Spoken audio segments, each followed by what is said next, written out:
Hey, hey, Bad Family. How's everybody doing? Scott, hi. Hello, Mark. How Jason, are you? hello. Hello. I am doing well, thank you. How are you doing, Jason? All nasal. All nasal. All right nasal now. all the time? It's great. Yeah. All nasal all the time. So we are here for another Kickstarter preview for our good friends over at Ivy Studios. We have their newest prototype in front of us of Honor's End. This is from Austin Harrison, Zach Dixon, and Max Anderson again. And this is a big fantasy co-op boss battling game. If you have played Moonraker's Luminor, then you have a good idea of where a lot of the progression in this game has come from. With that, let's go ahead and get into how the game plays.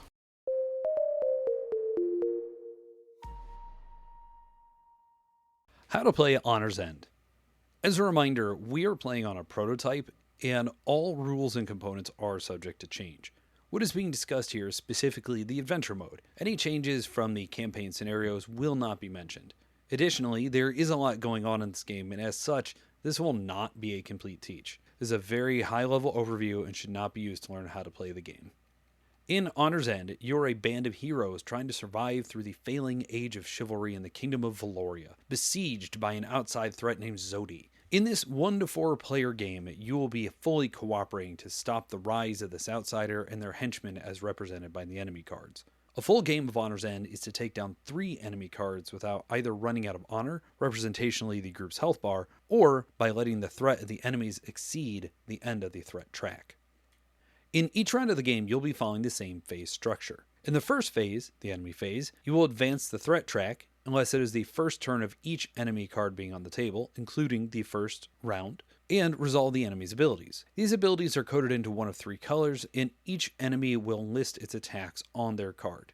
These attacks will get more dangerous the longer they are on the table, and will start stacking multiple effects if you don't drop them in time. Once you have dealt with the enemy's attack, then you'll move into the assign and roll phase. In this step of the turn, you'll generate the full pool of danger dice to be rolled by the group and discuss how to assign them out to have the group try and mitigate what they've been attacked with. This pool can be affected by the enemy's attacks, movement on the threat track, extra modifiers the enemy may have in play if it is the second or third one, and finally, how many of the dice were previously mitigated by the group in earlier rounds. Danger dice are essentially 1-to-1 equivalent to the hazard dice in Moonrakers, where rolling them is almost entirely going to harm you in some way, so you'll need to find a way to protect yourself from them before the round is over.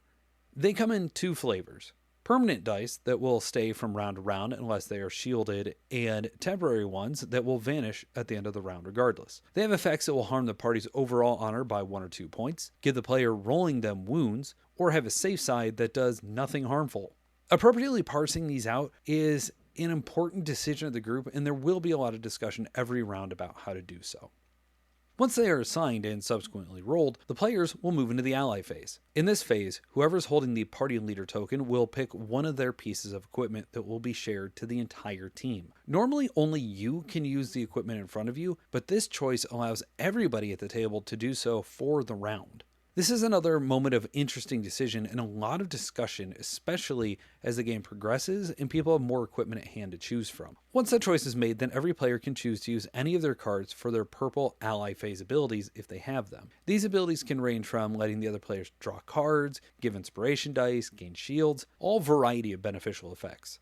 The only thing to remember is that the player playing the card will never get the effect of what they are playing. So this phase is another one where you're going to be collaborating quite a bit. Next is the action phase, and this is where the bulk of the round is going to occur. Players will be playing all their cards that they can and want to do so to generate damage, produce resources to buy with, and try and mitigate the danger dice that were rolled earlier.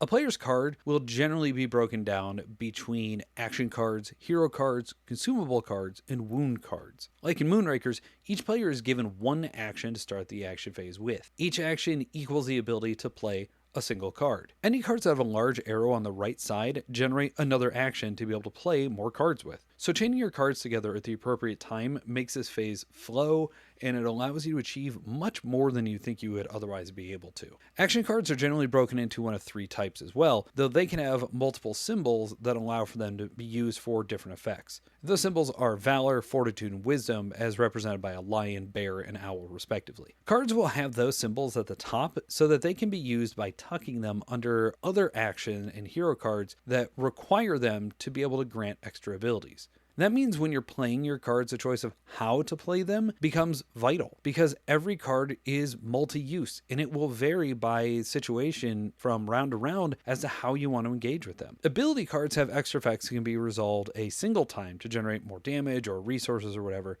But hero cards, on the other hand, are normally cards that have very strong abilities on them. And in fact, more frequently than the action cards, don't actually have an extra arrow to create extra actions to play more cards with. But their ability at the bottom is generally stronger and it is infinitely repeatable so long as you can keep generating the symbols needed to trigger them. Heroes will sometimes also have passive abilities that will exist as long as they are played to the table and can cause all kinds of extra things to happen. Consumable cards are smaller cards that are not put into your deck, but are single-use cards that will be used at the player's discretion and will normally help grease the engine that might otherwise be less effective, or maybe they're able to generate rerolls for dice or extra actions to play with, for instance. Wounds are your traditional dead card for this particular deck builder. Generally, you're not going to want them, and if the deck of them runs out, it will actually start forcing honor loss on the group as the wounds target everybody instead of single players. Wounds do have an arrow, though, so that way you can continue to play after them, because each wound has an effect at the bottom to clear them out of your deck, so they'll never stop your turn dead by playing them either. Each player can have a maximum of up to 5 inspiration dice to be able to use on their turn, and those can generate wild symbols to power effects, shield danger dice, or potentially allow for an extra card draw and an extra action to play with. Importantly, that limit of 5 dice is the maximum in each player's area, meaning used or unused on that turn. But they can be kept from round to round if you choose not to use them.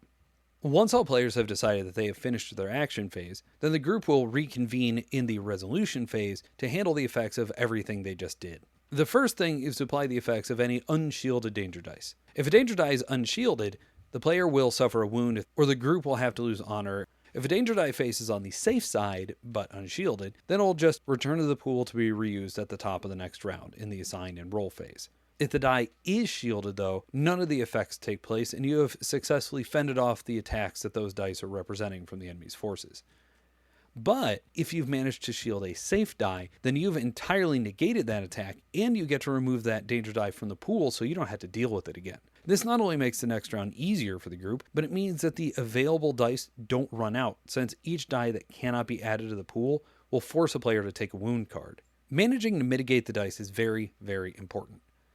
After you handle the damage group takes, then you get to apply the damage that everybody generated to the enemy itself. All the damage from all players is pooled together and is used to attack the enemy. If you manage to drop the enemy's health to 0, then you will either move on to the next enemy for the next round, resetting the enemy track for what attacks it will be sending out at you, or if it's the third enemy downed, the party just wins.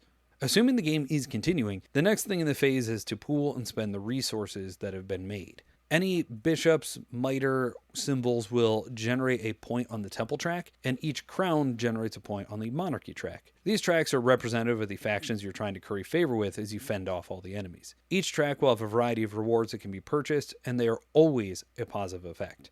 If you are drawing new cards to add to the deck because of those effects, then you will be drawing a number of cards equal to the player's +1, and each player will get to choose what they want out of that flop. This purchasing phase is the same for both tracks, but once you've moved up on the track, you can never go back down, nor can you go sideways. So prioritizing what you want to buy and when becomes a really important group choice.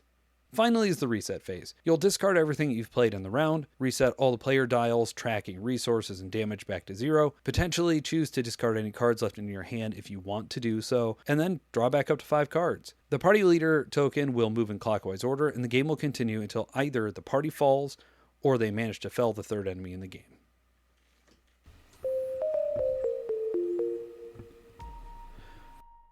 So for the learning curve and ease of teach, this one was interesting because I was fortunate enough to be able to take part in the playtesting on Tabletop Simulator. I did it through the Ivy Discord. And so I've gotten to see some of the changes that have gone across this, but it also meant that it was very easy for me to learn off of the rulebook that was here because I had already played it by the time that it showed up in our hands. That said, I think the teach is very good. It's very straightforward. It's very clean. It's just there's a lot going on. There's a lot of things to teach. Yeah, there's a bit.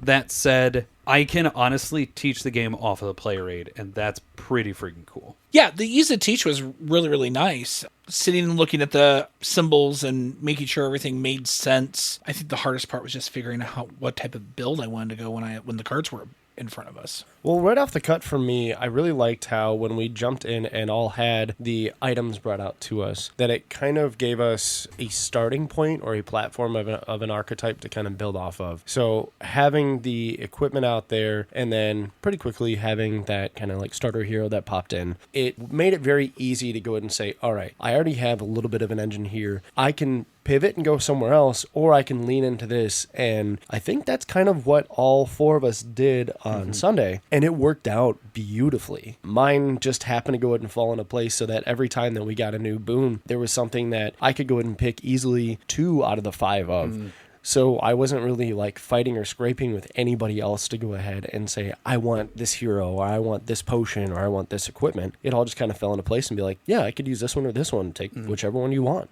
That's something that I found as far as learning the game. When you're looking at your equipment, even the stuff that is just randomly seeded into your deck during setup, it does give you that, how am I going to start kind of approaching this? So that way when you start getting into the purchasing, and we'll get into this in a little bit, but when you get into that, you're realizing, oh, this is good for me. And in almost every case, frankly, every time I've played this game in any of the prototype form, even with the physical copy we have, it has always been, you know what, you're building that way, that's fine. I have literally never had an argument over, but I really need that. No, the game is flexible enough and there's so many options that there's never a bad choice.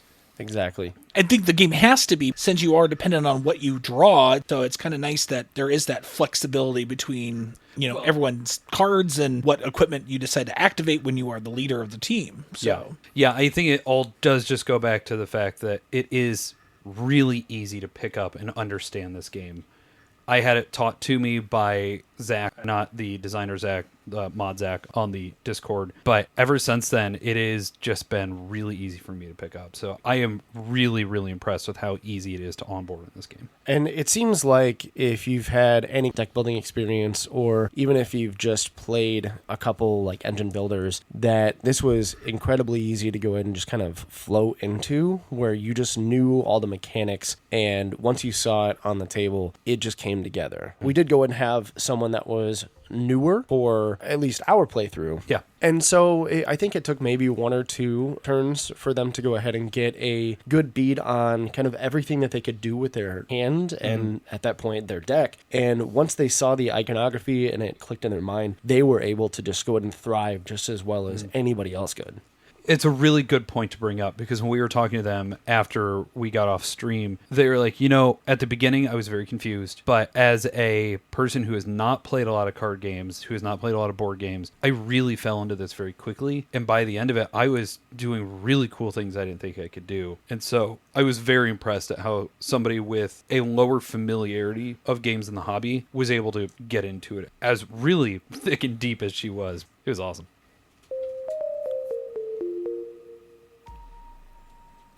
Artwork, components, iconography. Jason, how do you feel about the artwork? What they're doing with the box art and everything on the cards here, it works really, really well. The colors pop. You can read everything substantially. I don't have any problems like some of the things for Moonrakers, where it was a little bit smaller to read and Brink had some smaller fonts. I really don't have that problem here. And the cool part is the player aids and the legends that are on the back of those player aids are amazing. These things, they can make or break a game, and I think this really helps the game, especially for new players, just to flow so well. I have to 100% agree with that. This player aid is fantastic. And if you've listened to the channel, you know that I am very specific with my player aids. But the way this one works, the fact that there is a full iconography breakdown the back, the fact the phases are perfectly well laid out, and the fact of the matter is the game is almost entirely language independent, and it is very easy to grasp because of how clean that iconography is.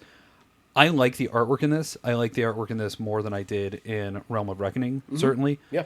It is not my favorite of Ivy's stuff because Veiled Fate is Veiled Fate for me, and so it's unfair to compare anything to that. But Yeah. this does a fantastic job of conveying the theme, conveying this falling world, and really pulling you in and seeing these kind of grim heroes against these rough-looking villains. It does this wonderful balancing act of not having a ton of art because most of the cards you're dealing with are your action cards, and so they just have more iconography than art on them. But it all blends together beautifully where you feel like you are in this world as you're playing. Looking at the artwork, for me, since I am of an older generation, it harkens back to like some of that original TTRPG space when it was chainmail, when you had first edition Dungeons and Dragons and the first advanced Dungeons and Dragons. It feels very much like that type of artwork. It's like they took a page out of that book and went, we're going to do stark colors. We're going to do very almost like a fantasy noir almost, because it is. It's very dark. It's very grim. The characters, you can tell that they're haggard and have had a harrowing time. My only issue is the player board, the temple and the monarchy. It's very hard for me to see those symbols. Those symbols are very, very small. That is my only major wah-wah. And that's me because, of course, I'm older than both of you, and my eyesight is going. Here's the thing.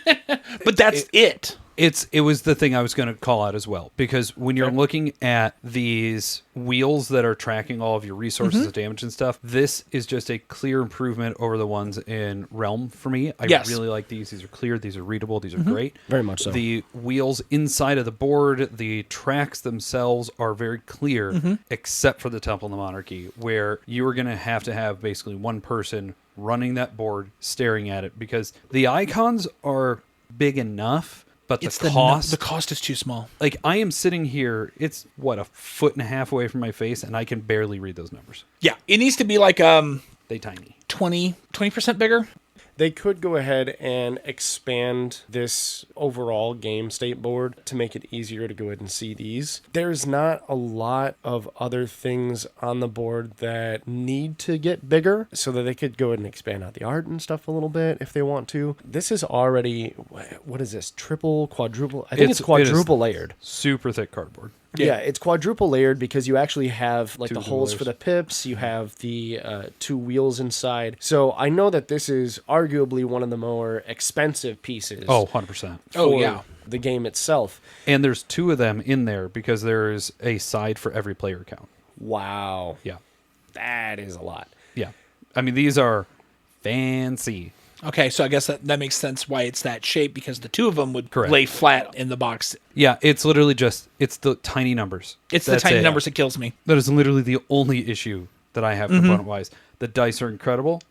I really like the trackers for the threat and the honor and stuff. I wouldn't be surprised that the Temple and the Monarchy and the threat track all fancy up as well. Yeah. But for what we have, they're basic cubes. These player boards, I actually really like. I think they work very well. They are very clear and understanding. Yes. And for being kind of a weird size, they work perfectly.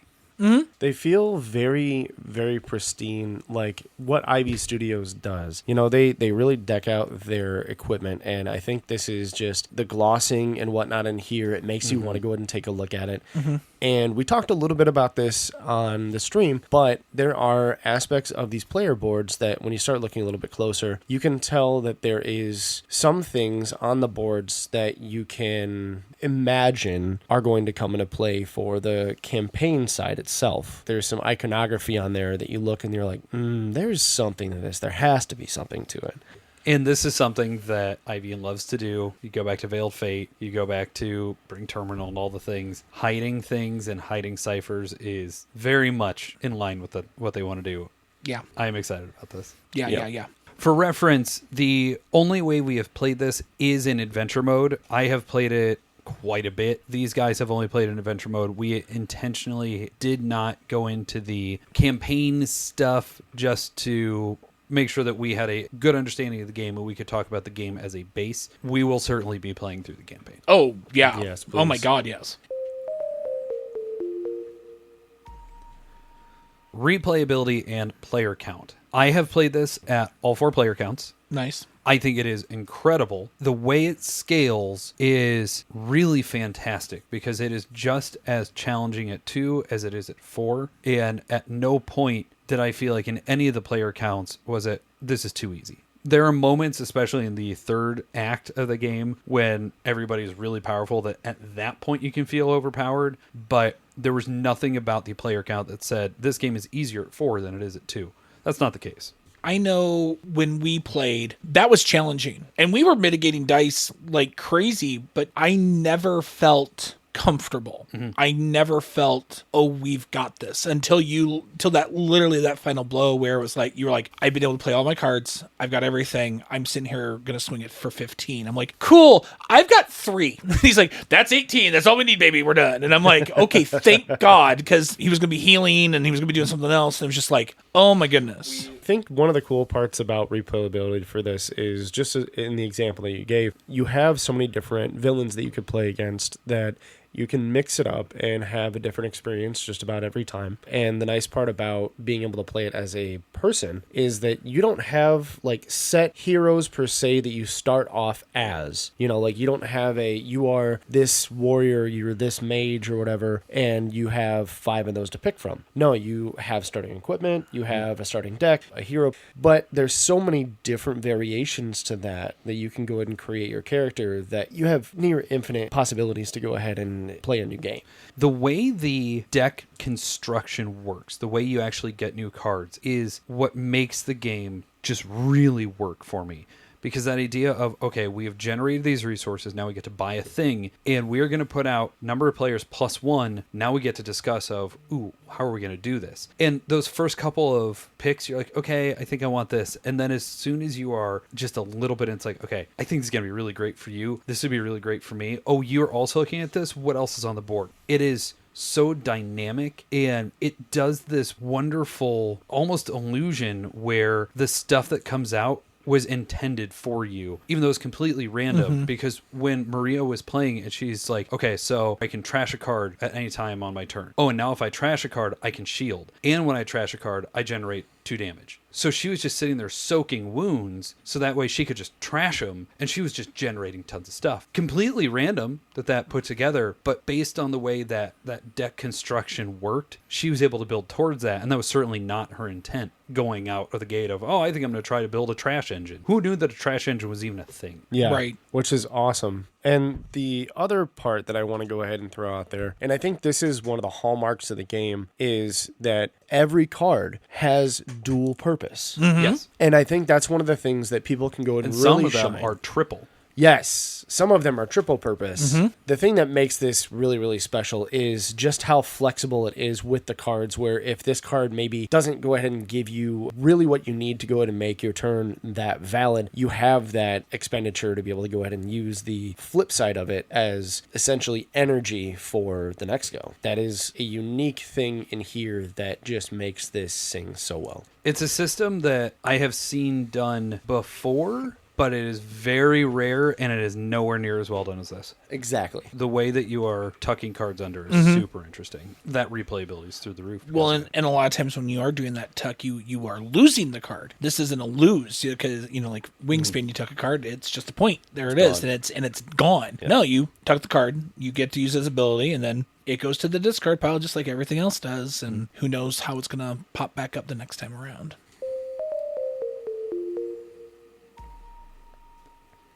What's to like? What's to dislike? Look, we've been covering a lot of what's to like. Scott, we were talking a lot in the last segment, so why don't you go ahead and kick us off here? What is to like?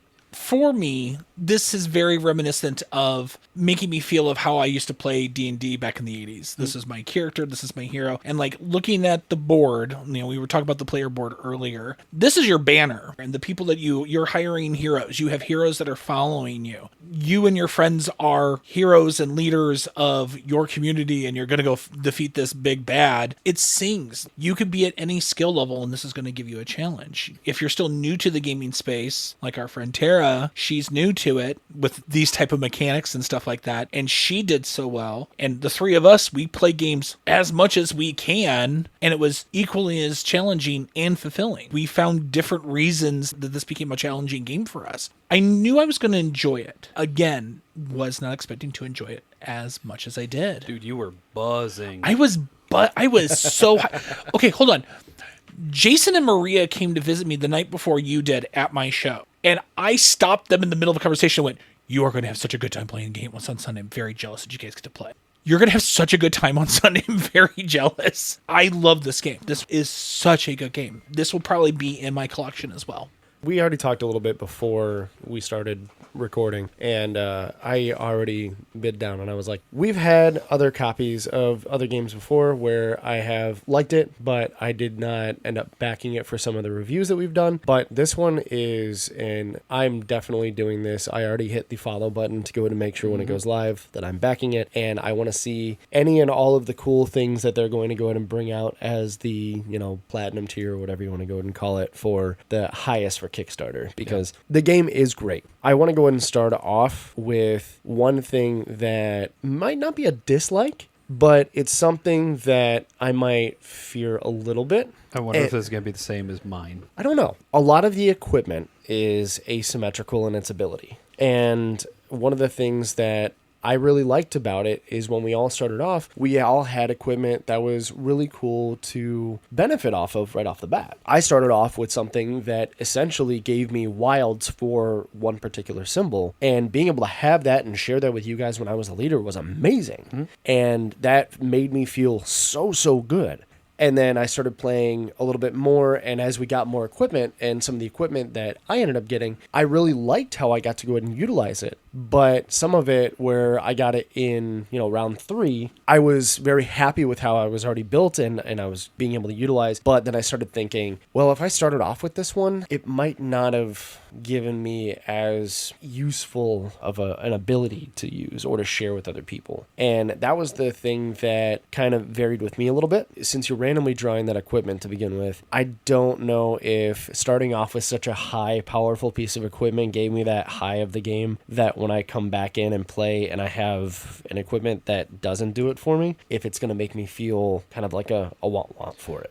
Across my plays, I have had things like what you did, and then I had stuff like what I started with of anytime you roll a safe, you generate 2 damage. That's great, but, on a D8, there's 2 safe sides. Yeah. So, yeah, it's a 1 in 4 shot, but more likely than not, I'm not going to be rolling that. Right. So it's not something that was useful constantly, but it was really interesting as I was able to build an engine, because it allowed me to specify and see, if I can get some rerolls going, now I have a better shot at getting this. And so I understand your concern. Mm-hmm. In all of my plays, I have not had that issue. That's really good. Because what you just hit on is my other favorite part of the game, and that whoever is the mission leader for the turn, you are sharing a piece of your equipment to everybody at the table, which means that that engine that you're building, that asymmetry that you're working with, becomes shared in a really cool way that I have never seen that done before. Oh, yeah. And so, that first time round of, you roll safe, you get 2, but then I got to a point where I was handing out some really cool stuff. You started handing out some really cool stuff. Maria was handing out trashing cards and doing all kinds of things. Yep. That system is just so freaking cool. I love it. It is such a simple thing, but it makes that game really work in a way that I would not have expected. And I think without that equipment sharing, the game becomes like a point or 2 worse. Yes. It is really, really good. Mm-hmm. Yeah. The equipment share is amazing, and that's one of the things that is a highlight for me. I agree with the like on that one. As I said, the dislike part of it was having the high of having such a useful piece of equipment right off the bat was amazing. But if our seats were flipped and I started out with an equipment where I'm like, all right, well, I get to go ahead and do 2 damage if I have a save. All right, that's cool, I guess. Depending upon how quickly you get more equipment, you're either going to go ahead and be like, all right, that's cool, and then just almost never really worry about that piece again, where if it happens, cool, but if it doesn't, oh well. But even with that rarity of how often it may have occurred, it meant that I was willing to engage and grab more dice, because if I can hit, I can now do a bunch of free damage. Right. So I understand where you're coming from. I really think had it been flipped, I think you would have still enjoyed it just as much. Especially with my dice rolls, which were actually really good this game. Yeah. If I had that card in retrospect, I would have been able to go ahead and do a decent amount of damage, because the majority of the damage dice I rolled ended up being the safe zones. Mm-hmm. So it could have been useful for me, but that's the only thing that I worried about. Sure. With that being said, most of the other things are a plus. The variability in it, the amazing part about being able to share a piece of equipment. I know I'm rattling on a little bit about it, but one anecdote that I could share about the stream is I think it was round 3. I got to go ahead and be the leader, and I had a bearded axe. And this axe allowed me to share this ability that every double inspiration or double wild that you rolled on your inspiration die, you got to deal 5 damage. And me... That's how we won in the final. Me being the bardic guy, I already gave out a butt ton of inspiration. Mm-hmm. And the round before it, when we were fighting that bad guy, they didn't let us use inspiration die. So we got to go ahead and stockpile it for essentially 2 rounds so that a lot of people had, 4 or 5 inspiration dice. I generated 5 of them on the turn I couldn't use them. Yeah, Mark was full. Wow. So when we got to go ahead and roll those, we had rerolls and stuff already by that point, that it was one of those things, to bring up Aladdin, where it was like, oh no, he's got a sword. And all of a sudden it's like, you idiots, we all have swords. It was that feeling about everybody take an axe and let's just go to town, because people were doing 5, 10, 15 damage by rolling some inspiration dice. Yeah, you see that boss, and it came in with 80 health. Yeah. And we killed it on round 3. Good Lord. Yeah. We just started dropping hammers, man. I think that last round, we did something like 55 damage. Yeah, it was insane. It's cool. Now, okay, what's to dislike? I have a couple of small things here. Okay. We have already gushed, even though I own all of Moonrakers and I have access to it. Even though, realistically, not all of us need to get this. We're all going to be backing this. Yeah. Yeah, How I'm good this is. going to figure out how to get it. Yep. So know that I'm saying these things and they are not bothersome. First up, if you don't like boss battlers, avoid this game. Yep. That's all there True. is. Yes, there is a campaign mode. Yes, I'm excited to see it. Yes, it has that unlocking and all that. But at the end of the day, you are building an engine to fight a boss. If that is not what you like, avoid the game. This could be the one that gets you into it, certainly, because of all the weird, neat twists to it. But at the end of the day, this is a boss battler. Mm-hmm. It's long. It is just long. I have never had a game at any player count go under 2 hours. It's very good. I very much enjoy it. It is one of those games that even as much as I have played it, I am heads down and then I'm heads up and the game's over and it's almost 3 hours later. Like, I don't mind that. No. But be aware that it's a long game. It just is. And I think the last thing, we talked about how there's so much positive interaction of, ooh, I need this. Ooh, you need that. We can do this stuff. I don't think there's really a lot of AP in this.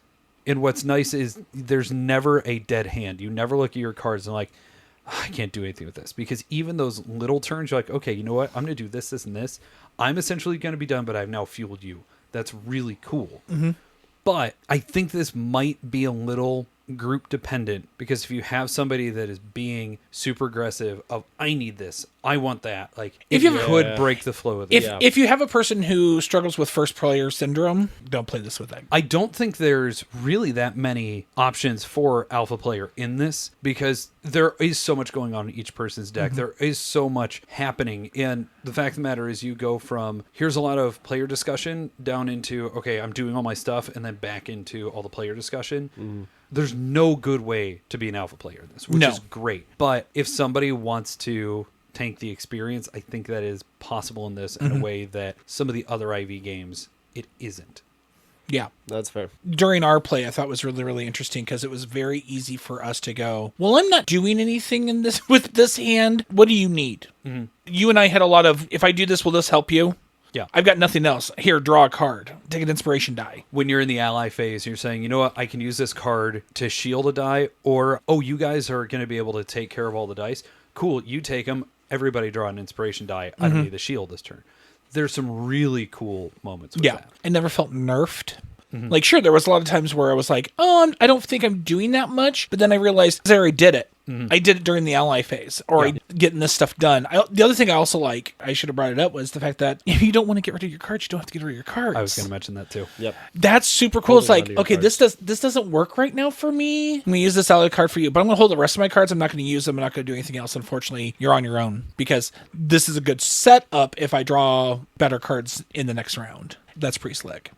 During that planning phase is one of the hallmarks for me, being able to have the ally bonuses, again, essentially being the third way that you could go ahead and use your card. That, if I really don't have to defend against anything because everybody else is soaking up damage, this card's going to go ahead and let me give everybody else an extra card to draw or an inspiration die. I'm absolutely dropping that down. Because even though I don't go ahead and get it, everybody else is going to go ahead and get some really cool stuff off of it. And the neat part is, normally when I started doing that and be like, oh, of course I'm going to go ahead and drop this down, it seemed like it also spurred other people to be like, yeah, I'm going to go ahead and drop one of those down too. Yeah. So, oh, you're giving me a card? Cool. I'll use this so everybody else gets a card. Yeah. Now I'm washing, essentially. yeah, which was awesome. So my last piece for this segment, the game can feel mechanical in the way the phases need to happen.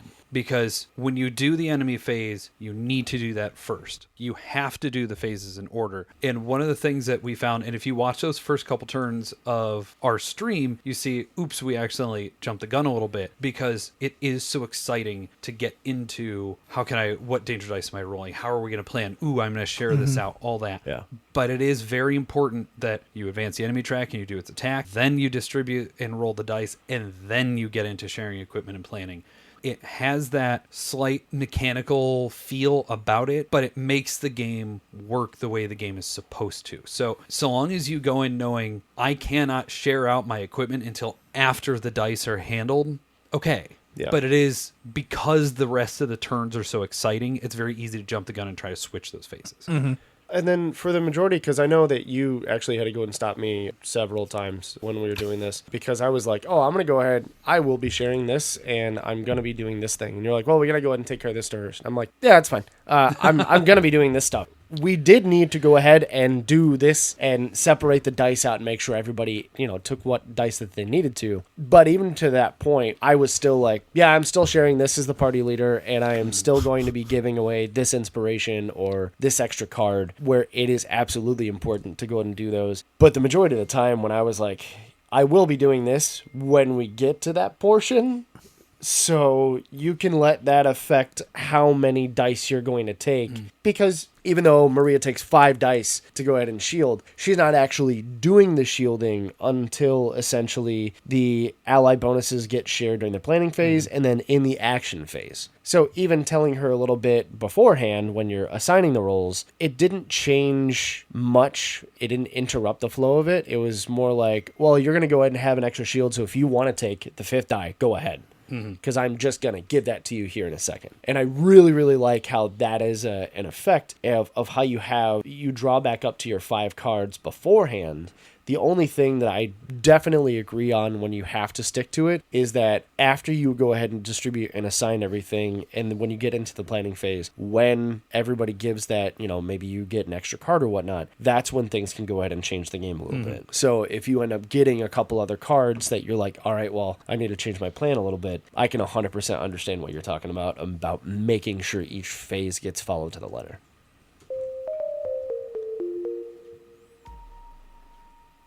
Recommendations. My number one recommendation, I've already mentioned it. It's unsurprising. It's Moonrakers. I love the way Moonrakers works. It has that, here's your one action for the turn. Now blow it up with all your other cards and do all your other things. I mean, Moonrakers has been in and out of my top 10 for 5 years now. I love the game. If it's not in my top 10, it's in the top 15. It's a phenomenal game.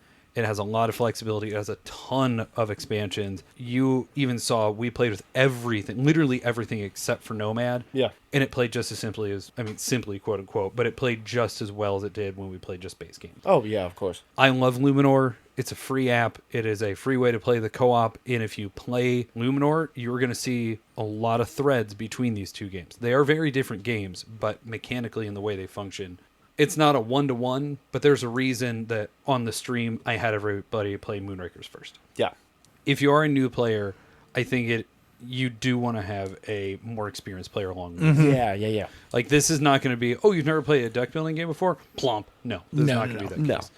But as another recommendation, Harry Potter Hogwarts Battle and Avatar Ong's Destiny, like that series, it has that whole loop of, okay, we're going to take our turns in whichever order we need to. What are you going to do? How can I help you? Okay, we're going to unlock the campaign and add more cards that way.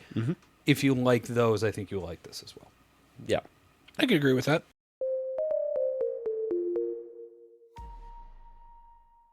So normally in Final Thoughts, we would give a score. We're not going to do that because this is a prototype copy. We have only played in the adventure mode. We've played a lot of it, but we've only played adventure mode. I think it just boils down to we're obsessed with it. It says something that all three of us are going to be backing this. Yeah, two of us really enjoyed Realm of Reckoning. So I enjoyed Realm. yeah, you enjoyed it, but of the three of us, Jason, we're going to back it. And the fact that, yeah, all three of us are like, oh yeah, this is totally going to be backed by all three of us. Doesn't matter that we're probably going to play your copy the most.